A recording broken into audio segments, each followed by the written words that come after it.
Shalom. So I'm going to try to make this quick. I say that and then it'll wind up being 45 minutes long. Anyway, so the first part is two different dreams. One of them I can't remember if I shared it on here already, but Yahuwah told me to, share it on here. So maybe I didn't. Anyway, so the first dream was me and a group of people. We were inside of this weird looking place. It was like an office building / warehouse type looking building. Is real weird to describe, but we're all running from what we can't see, but we can hear it. And whatever it is sounds angry, large, and it doesn't sound like it is human. And we're running. We run into this room. When we run into the room from the door that we come into, the other door that leads into that same room is two doors that lead into that room. The other door comes another group. Now, when I say group, I mean like maybe 8 or 10 of us a piece in both groups. So maybe a total of 16 to 20 people. So, from both groups. Anyway, we run into this small room and we're all sitting there and we're listening to this thing coming. And as we're standing there, this random person, because I don't know any of the people in my waking life in the dream, but this person hands me this large shofar. Large, huge. And when I say large, I mean like it's long for some reason, like super long. And I take it and I keep trying to blow it, but my lips are wet. And I don't know if anybody's ever tried to blow a shofar before, but you can't blow a shofar. Well, at least I can't blow a shofar with my lips being wet. My lips have to be completely dry. I can't even have chapstick on my lips when I blow it. So I sang in middle school in chorus. I was my own instrument. I didn't play an instrument. So it's weird. It was weird for me getting used to putting my lips into the formation in order to blow into it. But praise you, I got it. But anyway, so after about the fourth time I wiped my lips off, I went to blow, and the sound that came out was so beautiful and divine. All of us stopped. Like everything paused, and we just sat there, stared wide open, like, what was that? So I blew 2 more times, and then I woke up. Now, mind you, after the first shofar blast, I don't know if whatever it was that was coming after us was still coming after us, but I don't remember hearing it. It never came into the room. And I forgot to tell you that before I woke up, we all started praising Yahuwah. Like everybody just started praising Yahuwah after the third shofar blast. And Yahuwah was telling me, Yahuwah gave me a partial revelation of what the dream was. The 2 different groups coming in from 2 different parts to the same room where it was Yasharal being scattered throughout the 4 corners of the earth. Yes, it wasn't 4 entrances, it was only 2. This is just how he gave it to me in the dream. But it was just us being gathered together in the Ruach. The loud creature that was chasing both of us was the beast system. And then the shofar blast that had us praising Yahuwah was Yahusha coming back like the sound of a great shofar blast. That was his return. That's why we started praising. That dream I had probably about like the end of 5784, beginning of 2025. So I say like January-ish, the month of Shabbat. No, that was whatever the 12th month is. Shabbat is the 11th month, if I'm not mistaken. So after that, I had that dream. And then more recently, I had a dream that I was in this church type setting. And the only reason why I know that it was a church type setting is because later on in the dream, when I was sitting down, I could see pews. Okay. So it started off with me being in a room full of adults, and there was children playing in the middle, one of which was my son. And I could tell my son how to use the bathroom. Now, mind you, the other adults that were there, they worked there. So it's like this daycare type area. They worked there, but I was just there. I don't know why I was there, but I was just there. And I could tell that my son had to use the bathroom. So I told him to line up. And then other kids started saying they had to go too. So I was like, well, y'all line up as well. Well, when they started lining up, they started picking on my child. And none of the other adults were saying anything. So I was like, okay, and I started disciplining the children, telling them to leave my child alone, this, that, and the other. Well, now all of a sudden, the other adults grow voice boxes and they start voicing their disgust with the audacity I had to open my mouth because I don't work there. And the woman that was standing next to me, she even said, she's not even qualified to work here. And I remember looking at her like, okay, but that's my kid. And them kids was listening to me, by the way, and they stopped messing with my child. Then it switches to the part where it's pews. So I'm sitting in the back part where those old classroom school desks that they had where you had to slide into it. It had the desk that came from around one side to the front, and then you had to slide into it from the other side. Those were at the very back up against the wall, but in front of me was a set of pews, and they were giving out like these awards or whatnot. And one of the people from the daycare walked over to me, and they gave me this trophy looking thing, but that sucker was all kinds of jacked up looking. Like, in the dream, I just knew like the trophy was meant to mock me. And I remember looking at it and rolling my eyes. And then I stood up and walked back over to where they were handing out the trophies, and I handed it back to them. I didn't say nothing. And I walked back, actually back that thing up just a little bit. Before that happened, while I'm sitting there holding this trophy, and I'm putting my quotation fingers up, holding this trophy, this man comes and sits down on my left-hand side. So I'm on his right side. He's on my left side. And I never look at him, but he sits down. He sits extremely close to me, but I'm not alarmed. I don't move. As a matter of fact, I feel kind of comforted when he sits down. Okay, now fast forward back to where I was. So I had walked over and gave the trophy back to the people at the counter. I didn't say anything to them. I just handed it back and went and sat back down. And when I sat down next to the man, I remember I sat down very close to him, like I almost became him as close as I was sitting to him. And I was sitting there still thinking about the audacity of them giving me this whack trophy. And then all of a sudden this song starts playing. And the man gets up and he's talking to me. I can't hear him, but he's talking to me. And I remember saying to him, yeah, I know this song. Now, mind you, I was completely wrong about what the song was, because it wasn't until I woke up that I was like, that's not the song that was playing. I remember looking at him and going, oh, yeah, that's like Usher and Chris Brown. Yeah, it was You Rain by Obadiah Yahu. Okay, that's the song that was playing. I promise you, I woke up and was like, I was listening. I was like replaying that part of the dream in my head. And then I was like, that's not the song that it was. And then I literally put the song that it actually was, You Rain by Obadiah Yahu. I put that on. I was like, yeah, that's definitely the song that was playing in the dream. But praise Yah, it was a set apart song. I don't know why I thought it was Usher and Chris Brown, y'all. I don't know why in my dream. And I had even started singing the song in the dream too. So that's the other reason why I know it wasn't it wasn't no Usher and Chris Brown song. I don't even know if they have a song together, but I had started singing the lyrics to You Rain.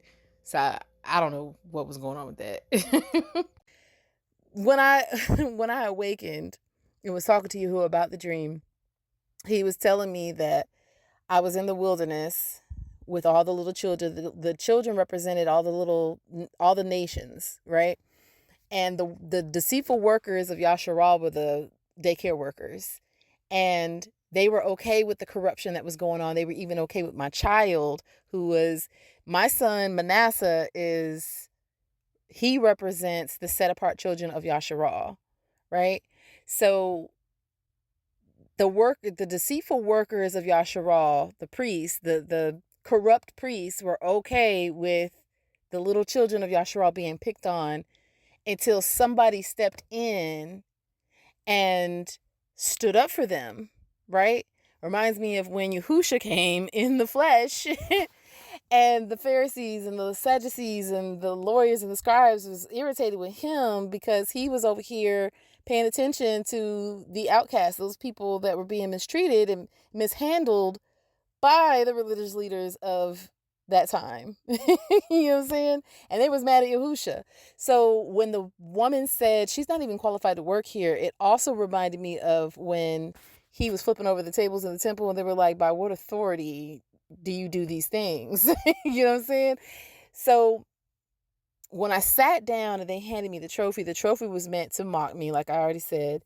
And it was just, kind of like a participation award, but basically they had given me a trophy saying, we're going to give you something because you here, but you don't deserve what we got, right?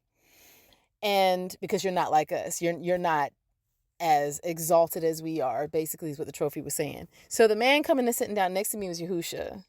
I know y'all probably already peep that. It's Yahusha, right? And Yahusha was comforting me. That's why I felt comfort once he sat down. And when I went and gave the trophy back, that was me rejecting whatever praise and status and whatever it was that the world wanted to offer me. I gave it back. Like, I don't even care for the little bit of acknowledgement that you give me. I'm giving it back to you. Y'all can keep all that. I don't need none of that from y'all. And went and sat back down very closely to Yahusha, right? When I tell you I was dang near sitting on his lap. That's how close I was to him, right? So then the song playing was literally like, just go listen to that song. You Reign by Obadiah Yahu. I'll put the link in the description to this video so you can listen to it, but just listen to the lyrics of it. So now maybe I still had a little worldliness in me in the dream, because I don't know why I thought it was Usher and Chris Brown, y'all. I felt so bad. And then I'm telling this to Yahusha. Oh yeah, that's Usher and Chris Brown. So for those of y'all that call on the name of Yahusha Hamashiach only, please pray for me. Hallelujah. Now the last part, the revelation portion of this, I want to read to you Leviticus 14. I'm going to read from 35 to 57, so just bear with me, okay? And he that owns the house, actually I'm going to start at 33, sorry. And Yahuwah spoke unto Moshe and unto Aaron, saying, when you are come into the land of Canaan, which I give to you for a possession, and I put the plague of leprosy in a house of the land of your possessions, and he that owns the house shall come and tell the priest, saying, it seems to me there is, as it were, a plague in the house. Then the priest shall command that they empty the house before the priests go into it to see the plague, that all that is in the house be not made unclean. And afterward the priest shall go in to see the house, and he shall look on the plague, and behold, if the plague be in the walls of the house with hollow strakes, greenish and reddish, which in sight are lower than the wall, then the priest shall go out of the house to the door of the house, and shut up the house 7 days. And the priest shall come again the 7th day, and shall look, and behold, if the plague be spread in the walls of the house, then the priest shall command that they take away the stones in which the plague is. And they shall cast them into an unclean place without the city. And he shall cause the house to be scraped within round about, and they shall pour out the dust that they scrape off without the city into an unclean place. And they shall take other stones and put them in the place of those stones. And he shall take other mortar and shall plaster the house. And if the plague come again and break out in the house, after that he has taken away the stones, and after he has scraped the house, and after it is plastered, then the priest shall come and look, and behold, if the plague be spread in the house, it is a fretting leprosy in the house, it is unclean. And he shall break down the house, the stones of it, and the timber thereof, and the mortar of the house, and he shall carry them forth out of the city into an unclean place. Moreover, he that goes into the house all the while that it is shut up shall be unclean until the even. And he that lies in the house shall wash his clothes, and he that eats in the house shall wash his clothes. And if the priest shall come in and look upon it, and behold, the plague has not spread in the house after the house was plastered, then the priest shall pronounce the house clean, because the plague is healed. And he shall take to cleanse the house 2 birds, and cedar wood, and scarlet, and hyssop. You know what? I'm going to stop right there. That was verse 49. So technically, I should have stopped at verse 48. So 33 to 48 is what I was reading. So what Yahuwah was talking to me about, so he had me do a podcast episode, I don't know how long ago it was, probably about a few months ago, called Cleanse the Leper. And he was showing me how, leprosy is sin and iniquity and so on and so forth.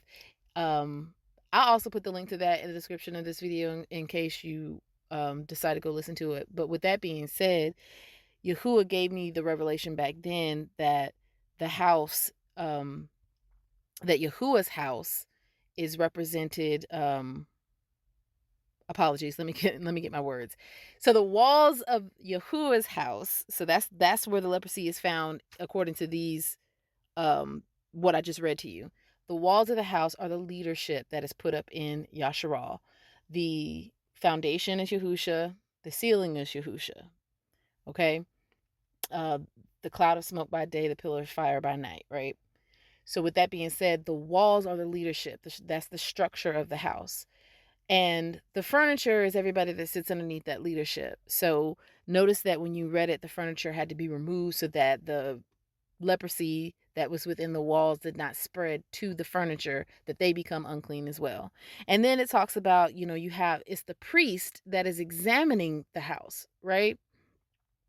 And there's a process that the priest goes through. The priest goes in, observes the walls, determines that it has this leprosy, treats it, goes away for 7 days, then comes back, looks at it again, sees if it's spreading or not. If it's still spreading, they treat it again, go away, come back for 7 days.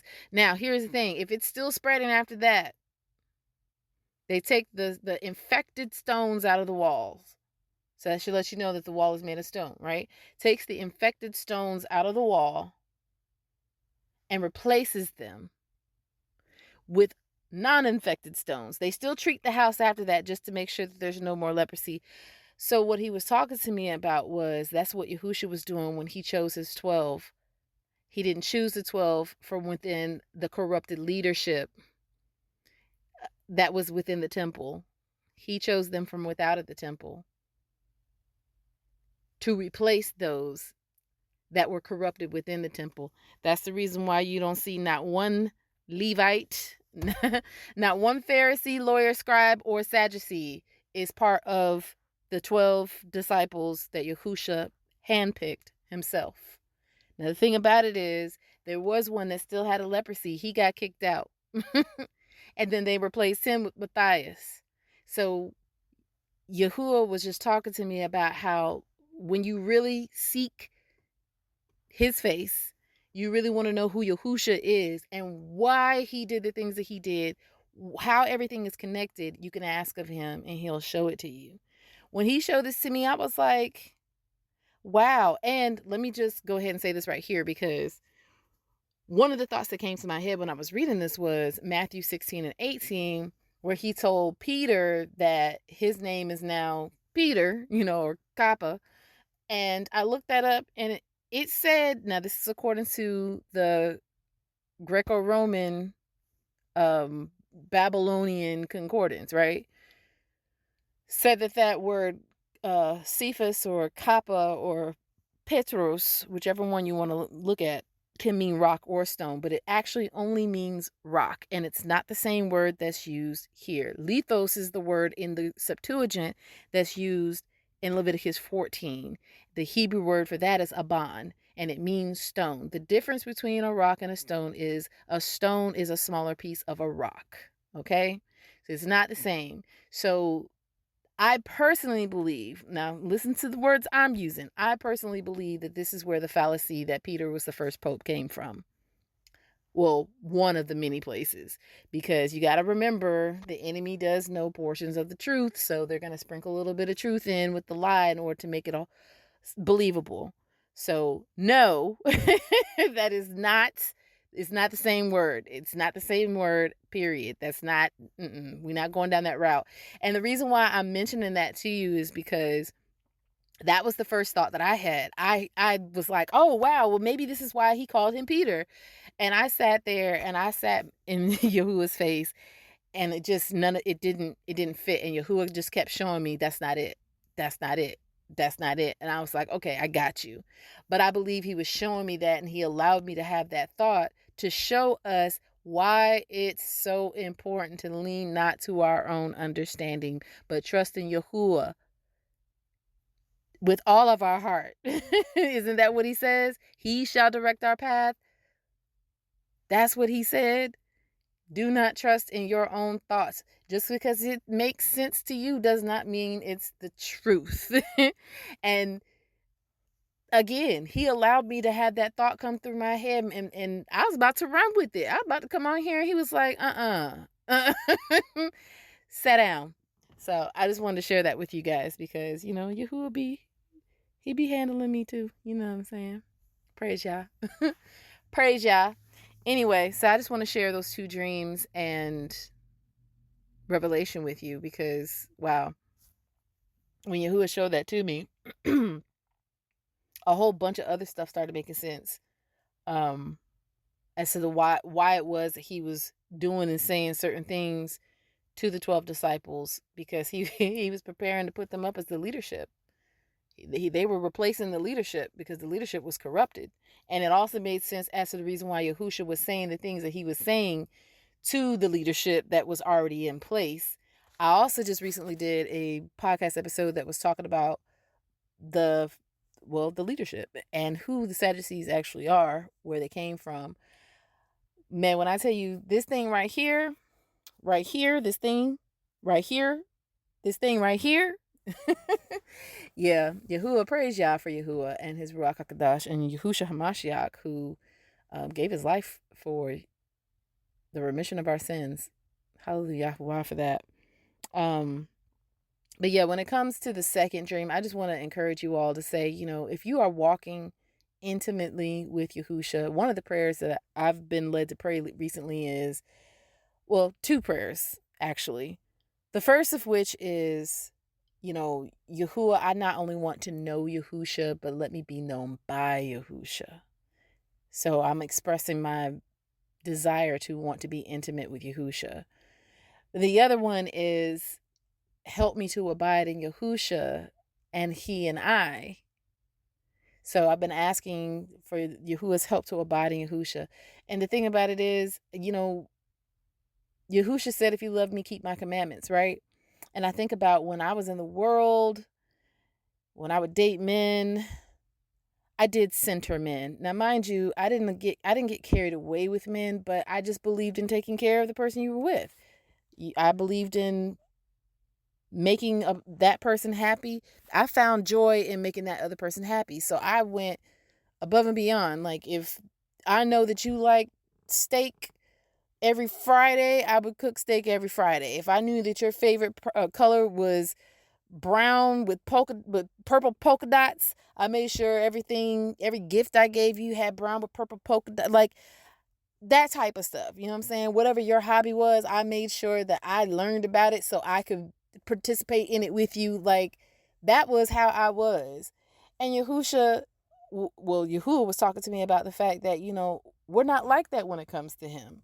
We don't feel the necessity to love the things that he loves and hate the things that he hates, right?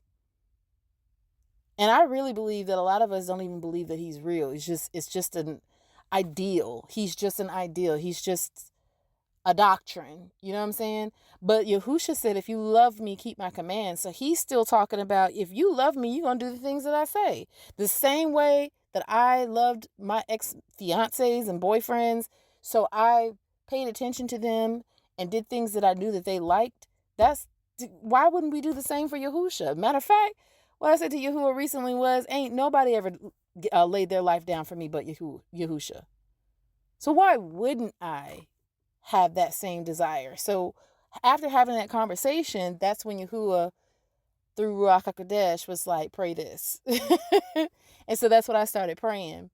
And I just thank him for it. I've also been on a pause from people. I'm a very introverted person. I can go out and be amongst people and talk. Like, it's people that like to be alone is not necessarily because they can't socialize. They just choose not to. And me being out there socializing was something that I had to do in order to break out of my own shell, because if I had it my way, I wouldn't people at all ever, because I don't like peopling. But Yahuwah gave me a break from peopling recently and just allowed me to sit with him and just recharge and just hear from him. And when I tell you the shalom that I have gotten from that, having these dreams, that reassurance in my dream, even that song playing in the dream and me waking up and listening to the song. I've been having that song on repeat for a few days now. I do remember about a year or two ago, I was in my room and I literally felt my heart beat really hard just one time. And the same time it happened, in my head, I heard hallelujah. I'm not even describing it the best way that I could possibly describe it. But basically, it was almost like I could feel my spirit praising Yahuwah. My spirit praising Yahuwah. Like, y'all, my words are not doing it justice. But what I'm saying is there's a place beyond the superficial that Yahuwah wants us to get to. And it's going to seem like you doing too much. Folks might even tell you doing too much. But understand you're not doing enough. We can never do enough. But Yahuwah's okay with that. He's okay with that. Don't let that discourage you. He's okay because he understands that we can never do enough. But if anybody ever tells you, oh, you doing too much, do what you doing even more. Because again, there's a place outside of the superficial relationship that a lot of people are content with Yahuwah. There's a place outside of that. There's a place higher than that. There's a place where you can feel your spirit cry out to him. There's a place where you can dream about worshiping him, about him sitting down next to you. And mind you, I was on his right hand, right? I was on his right side because I was on his right side. Now, if you go back, if anybody knows the word, you'll understand that was a good thing that I was on his right side. I'm glad I wasn't on his left side. Let's just put it that way. And then the other dream about him gathering us in the Ruach. You know what I'm saying? And the shofar blast. Hallelujah. I'm going to leave it right there. I love y'all.